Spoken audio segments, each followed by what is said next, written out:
பண்ணோம்னா integral 0 to 1 s power m 1 minus s whole power n into b. இது வந்து into ds gamma function. இது ஒரு theorem, இது ஒரு ஃபார்முலா தான். இது எப்படி நம்ம வந்து கொண்டு வரோம், இந்த இது ப்ரூஃப் பண்ணுறோம், இது எப்படி கொண்டு வரோம் அதான் முக்கியம். இப்போ வந்து ஈஸியான மெத்தடில் ஒன்று பண்ணுறோம். என்னென்னா இப்போ நமக்கு இப்போ என்ன இருக்குது, integral of 0 to 1 s power m 1 minus s power n into power p. கரெக்டாக பவர் p இன்ட்டு ds. நமக்கு ஆல்ரெடி ஒரு ஃபார்முலா இருக்குது. என்ன ஃபார்முலா, இந்த ஃபார்முலா இருக்குது. s power integral of 0 to 1 s power m minus 1 1 minus s whole power n minus 1. இது எழுதி வச்சுக்கணும்.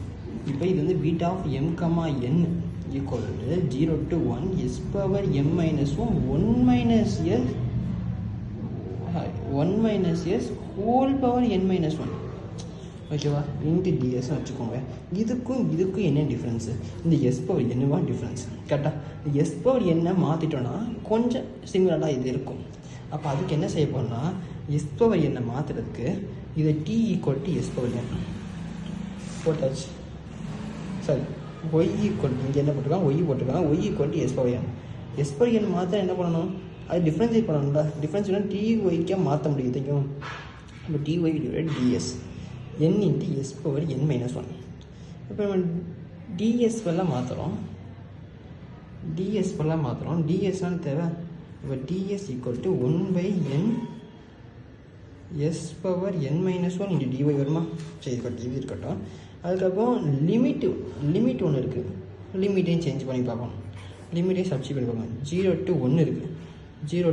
இங்கே சப்ஸ்டிட் பண்ண y equal to s power n substitute பண்ண 0 வரும். அதே 1 power n 1 தான் வரும்.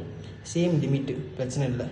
அப்போ இது எப்படி மாறினா 0 to 1 s power n 1 minus s power n whole power p.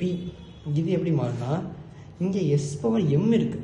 s power n-க்கு m-க்கு சம்மந்தமாக s power n இருக்குது. அப்போ இதை எப்படி மாற்றினா s equal to y power 1 by n மாற்றணும். ஏன்னா y equal to root of n அந்த மாதிரி தான் y power n மாற்றணும். நம்மகிட்ட இங்கே s power m இருக்குன்னா அது எஸ்ஸுக்கு பண்ணது y power 1 by n whole power m.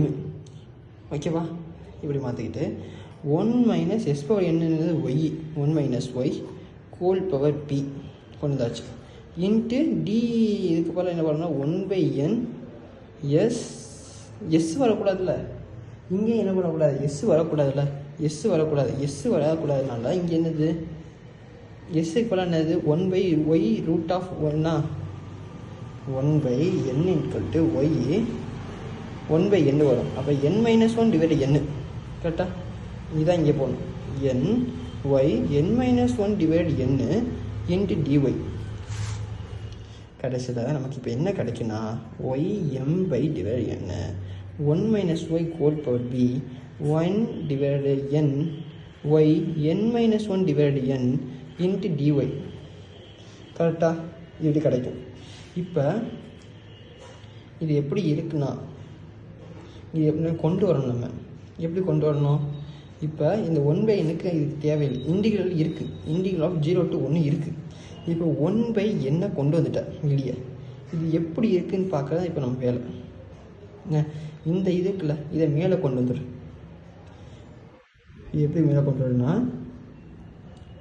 இது அப்படியே ரெசிப்ரோக்கல் ஆகுமா. இது செய்கிறோன்னா ரெசிப்ரோக்கல் பண்ணுறோம். அதாவது 0 to 1 y m power n y minus n minus 1 divided n 1 minus y whole power p into dy.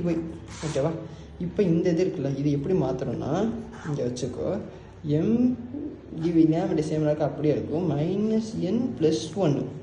ஓகேவா, அப்போ 1 by n integral of 0 to 1 y பவர் m minus n plus 1 divided n 1 minus y whole power p. ஓகேவா, இந்த dy. இப்போ இது இந்த மாதிரி இருக்கான்னு மட்டும் பாருங்க. இந்த மாதிரி இருக்கு, இந்த மாதிரி இருக்கா. இந்த மாதிரி இருக்கிறதுனால நம்ம என்ன செய்யணும், இதோட ஃபார்முலா மேலே n minus 1 இருக்குது. இன்னும் n minus 1 நினச்சிக்கிட்டு நம்ம கீழே +1 போடணும். அப்போ 1 by n beta of m minus n plus 1 m minus n plus 1 divided n plus 1 b plus 1. Okay, இப்போ equal to 1 by n beta of என்னது, இங்கே என்ன இருக்குது இங்கே மைனஸ் என்னன்னா இங்கே என் வரும். அதாவது m minus n + 1 + n divide n p + 1. ஓகேவா? இப்படி இருக்கும். இதை நம்ம என்ன செய்யணும்னா n இது கேன்சல் ஆகிடும். கரெக்டாக இப்படியும் வச்சுக்கலாம். ஆனால் இதோட சிம்பிளிஃபை பண்ணும்போது காமா ஃபங்க்ஷன் தெரியுமில்ல, அந்த இதில் சப்ஸ்டிடியூட் பண்ணலாம். 1/n gamma of m + 1 divide n gamma of p + 1 divide gamma of m + 1 divide n + p + 1. இப்படி இருக்கும். இதுதான் ரிசல்ட். கடைசியில் இந்த இது 0,1 s power m 1 - sn whole power p into ds இப்படி ஒன்று வந்துச்சுன்னா இந்த ஃபார்முலா சப்ஸ்டியூட் பண்ணணும். ஓகேவா?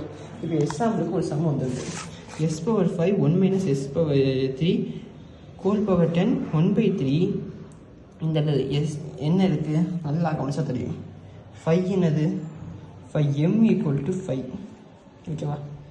n = 3, p = 10. இதை சப்ஸ்டியூட் பண்ணுறோம். சப்ஸ்டியூட் பண்ணோடனே நமக்கு சிம்பிளிஃபையாக காமா 2 காமா 11 காமா 3 இப்படி இருக்காது. காமா 13 2 என்னது 1 ஃபேக்டரியல், 11 10 ஃபேக்டரியல், 13 12 ஃபேக்டரியல். சிம்பிளிஃபை பண்ணால் நமக்கு இது கிடைக்கும். தேர்ஃபோர் அவ்வளோதான். Thank you very much. அடுத்த வீடியோ பார்ப்போம்.